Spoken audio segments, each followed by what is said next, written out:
This is Keith Helwig from Cops Corrections Videos. I'd like to address use of force in this video.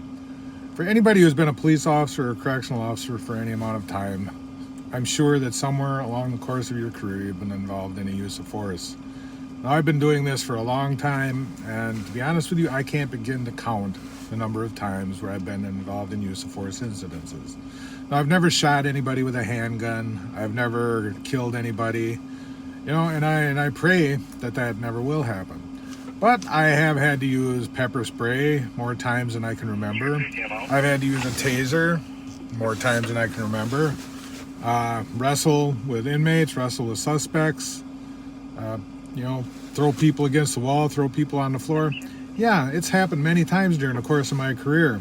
But there's one factor that's common in all of those, other than me being involved, is the fact that I'm not the one responsible for the use of force. It was the actions of the individual that caused that use of force. And I'm sure that anybody that works in a prison or as a police officer will agree with that you only use force as a reactionary measure. You don't use it as a proactive measure. You may have to if you're sure that a person is assuming a fight stance, pre-attack posture, whatever. Maybe you have to do a use of force preemptively. And as I think back, I'm sure that I've done that. But once again, it was the actions of the individual that caused me to do that.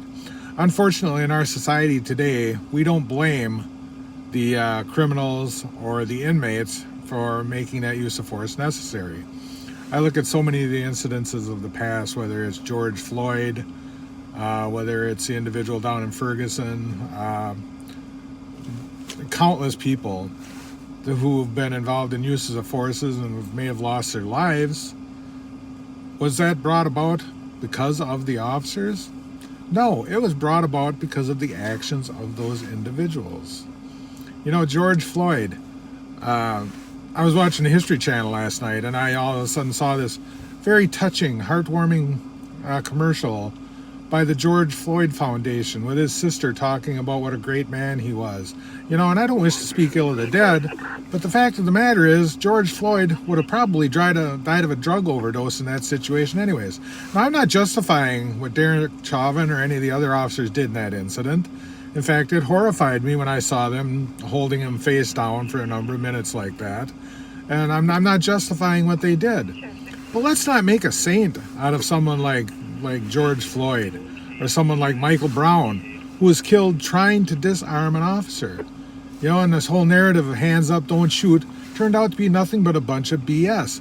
Once again, it's too easy to blame the officer in a use of force rather than looking at the individuals actually responsible for that use of force. There's not a person out there who can tell me and show me definitively that in the majority of the highly publicized cases that it was the actions of the officers that caused that use of force. It was the actions of the inmate, it was the actions of the criminal, it was the actions of the person who the force was used against that created that use of force.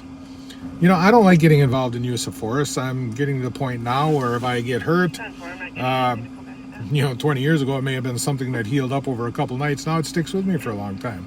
So I avoid uses of force, but if I have to use force, I will use it. And unfortunately, there's too many cases now where an officer's afraid to use force because they aren't going to have the backing of administration, they aren't going to have the backing of the public. Well, if you have to use force to save your life, that's more important than your job. If you have to use force to save the life of someone else, that's more important than your job. Doing what's right is more important than your job. If you find yourself in a situation where you have to use force, you shouldn't be having to second guess yourself because of public perception.